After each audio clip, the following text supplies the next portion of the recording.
새벽기도에 오신 여러분들을 환영합니다. 오늘도 주님의 은혜 가운데 하루를 보내봅시다. 61장 함께 찬양할까요?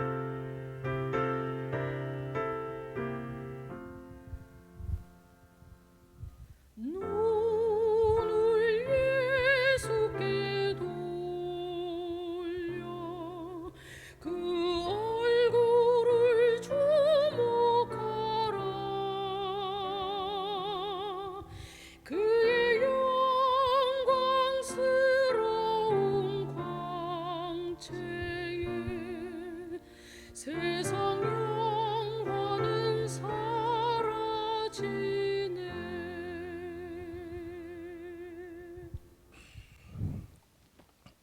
우리의 눈이 주님을 향하게 되길 원합니다. 세상의 영화를 잠시 잊고 주님을 향하여 도피할 수 있는 귀한 시간 되게 이 시간을 인도하여 주소서. 예수님의 이름으로 기도드립니다. 아멘.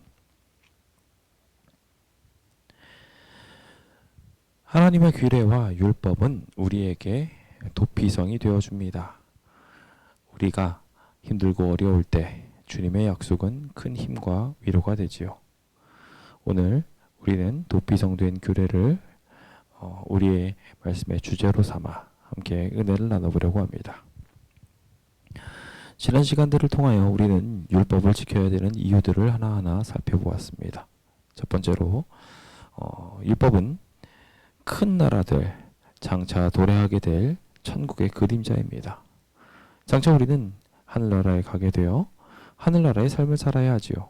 그렇기 때문에 우리는 당연히 저 하늘의 원칙을 지키면서 살아가야 합니다. 그 원칙이 바로 규례와 율법이기 때문에 우리는 첫 번째로 율법을 지켜야 합니다. 장차 삶에 대한 투자로서 어떻게 살아야 할지 먼저 알려주신 주님께 감사하며 율법을 지키며 살아갑시다. 두 번째, 우리는 살아계신 하나님의 약속으로서 규례를, 율법을 받아들이게 됩니다. 특별히 신명기는 하나님의 말씀에 대하여 말하면서 규례, 율법을 지키면 복을 받을 것이며 그것을 지키지 않을 경우엔 하나님께서 심판하신다고 기록하고 있습니다. 복과 저주를 말하고 있는 책인 신명기서는 이 명령을 통하여 하나님의 말씀과 율법을 잘 지키면서 살아야 한다 말하고 있지요. 그 살아계신 하나님, 지금도 살아계셔서 우리와 함께 동행하고 계신 그 하나님의 약속, 여전히 살아계셔서 우리 곁에 계신 주님을 우리가 율법으로서 대하며 만난다는 것은 굉장히 중요한 귀한 축복의 메시지가 아닌가 싶습니다. 우리와 언약을 맺으신 주님을 생각하며 이 언약의 관계로 들어가게 되는 귀한 기적들을 위해 우리가 그 살아계신 하나님과의 관계를 위한 관계성을 위해 두 번째로 우리는 이 율법을 지켜야 된다고 말합니다. 세 번째로 주님께서는 이 율법을 지키지 않는 것을 슬퍼하신다고 말씀을 드렸습니다. 질투하시는 하나님께서는 하나님 외에 다른 신을 섬기는 것을 슬퍼하십니다. 하나님 말씀 외에 다른 것들을 더 사랑하는 것을 슬퍼하시지요. 그러니 우리는 주님을 순종해야 합니다. 주님이 마땅히 우리에게 사랑을 주시는 만큼 우리도 주님을 향하여 거절이 아닌 순종을 보여야 하는 것입니다. 규례 율법은 그것을 보여주는 방법이며 우리가 하나님을 사랑하는지를 증명하는 비결이 됩니다. 동시에 율법은 사랑의 포용성을 드러냅니다. 그래서 이 네 번째 비결은 하나님이 얼마나 큰 사랑을 보여주시는지 율법을 통하여 발견하게 되지요. 하나님의 크신 사랑을 느끼게 되는 귀한 일들을 이 율법을 공부하게 되면 배울 수 있습니다. 그리고 자연스럽게 경험하게 되지요. 어떻게 보면은 여섯 번째 되는 이 도피성된 규례와도 일맥상통한 부분이 있는 귀한 부분입니다. 여섯 번째로 우린 지난 시간을 통해서 다른 신이 없는 줄을 알기 때문에 이 율법을 지켜야 된다고 말했습니다. 오직 하나님만이 참된 신이십니다. 주님을 섬겨야 우리는 장수를 할 수 있습니다. 행복과 기쁨을 누리며 복을 누리고 싶으시다면 오직 우리에게 진정한 복을 내려줄 수 있는 하나님이신 우리 주님의 말씀을 따르는 것이 필요하다고 말씀을 드렸습니다. 그 하나님의 명령과 뜻을 다룬 것이 규례와 율법이기 때문에 우리는 율법을 지켜야 합니다. 이와 같이 그동안 우리는 5가지 내용들을 살펴보면서 결과적으로 우리는 이 율법이 하나님께서 주시는 귀한 은혜를 설명하고 있고 우리가 주님의 은혜 가운데 들어가게 될 때 구원을 받는다는 사실을 알게 됩니다. 주님은 이 큰 그림을 그려가게 하시며 모세에게 중요한 한 가지 지침을 주시는데 규례와 율법이 정하고 있는 바 하나님이 도피성 되신다는 것을 알리기 위한 이 땅에서의 도피성 제도였습니다. 오늘은 그 이야기를 함께 살펴보며 율법이 우리의 삶 속에 도피성됨을 함께 묵상해 보려고 합니다. 이제 41절부터는 도피성에 대한 이야기가 등장합니다. 모세가 요단 이쪽 해 돋는 쪽에서 세 성읍을 구별하였다 라고 이야기합니다. 아직 정복전쟁이 시작되지 않은 1차적으로 가나안에 입경하였으나 시온과 옥이 그들을 저항하였기 때문에 자연스럽게 얻게 된 이 동편의 땅을 제외하고 본격적인 가나안 진입이 이제 잠시 후에 진행이 될 상황이었습니다. 아직 진행되지 않은 이 상황 속에 요단 이쪽, 즉 요단 동편에 이제 세 성읍을 구별하게 되는 것을 보게 됩니다. 그 세 성읍은 레위인들을 위하여 구별된 성읍 중에 하나였고요. 이 세 성읍은 특별히 과거에 원한이 없이 부지 중에 살인한 자가 그곳으로 도피하기 위함이었다라고 이 책은 설명하고 있습니다. 우리가 이미 도피성에 대한 제도를 자세히 살펴보았습니다만은 그 도피성은 하나님께서 하나님의 백성들을 지키기 위한 수단이었습니다. 인간은 누구나 죄를 저지릅니다. 우리는 그 죄를 무엇을 통해서 알게 되냐면 율법과 규례를 통하여 알게 되지요. 율법과 규례를 본다는 것은 우리의 죄악을 본다는 이야기입니다. 이 죄악을 본다는 이야기는 우리를 불편하게 하지요. 그래서 우리는 하나님의 율법과 규례를 지키는 것, 그것을 바라보고 읽어서 그 죄를 깨닫는 것을 되게 싫어합니다. 그런데 이 생각은 잘못되었습니다. 율법을 안다는 것은 지식인과 교양인이 된다는 것입니다. 저 하늘나라에 갈 백성답게 말이죠. 만약에 우리가 아무것도 배우지 못한 상태라서 개갈스럽게 땅바닥에 떨어진 걸 주워 먹고 더러운 손으로 우리의 음식들을 먹게 된다면 우리는 당장 편할지 모르겠습니다. 먹는 것이 훨씬 더 편하게 먹는 것처럼 보일지 모르겠습니다만은 그 느낌과는 다르게 주변 사람들은 왜 음식을 지저분하게 손으로 먹지? 게다가 씻지 않은 손으로 땅바닥에 떨어진 건 왜 먹지? 라는 생각을 하게 됩니다. 그렇습니다. 우리는 하나님의 지식을 배움으로 이와 같이 하늘에 들어갈 만한 지성인으로서의 모습을 배우게 됩니다. 율법이라는 것은 바로 그러한 역할들을 하는 것이며 그 역할들을 통해서 자연스럽게 우리는 어떤 삶을 살아야 될지를 배우게 됩니다. 즉, 이 도피성된 하나님의 말씀은 첫 번째로 우리에게 이 멍청한 세상으로부터 무식한 죄악으로부터 벗어나서 지혜로운 사람이 될 수 있는 도피처가 되어주지요. 그런데 주님께서는 거기서 그치지 않으십니다. 우리가 율법을 보고 지키고 알게 하는 것이 우리에게 불편함이 되어 죄악으로 막 무너진 사람들이 혹 있다면 그들이 돌아와서 기댈 곳이 되도록 율법도 설명하고 있습니다. 결국 율법이 무엇입니까? 율법은 죄가 무엇인지 알려주고 죄를 더하지 않게 하기 위해서 그것을 가르쳐주는 곳이라 볼 수 있습니다. 하나님이 어떠한 사랑을 보여주셨는지를 잘 알게 해주는 책이 바로 이 율법서와 규례서인 것입니다. 사람은 범죄합니다. 네, 범죄하지요. 그 범죄한 사람들이 부모님 품으로 오게 되면 잔소리 속으로 들어오게 되면 그 잔소리를 들을 때는 괴로울지 모르겠습니다만 그 책임은 누가 지십니까? 네, 그 잔소리를 하는 사람이 집니다. 부모님이 지고 보호자가 지게 되어 있죠. 마찬가지입니다.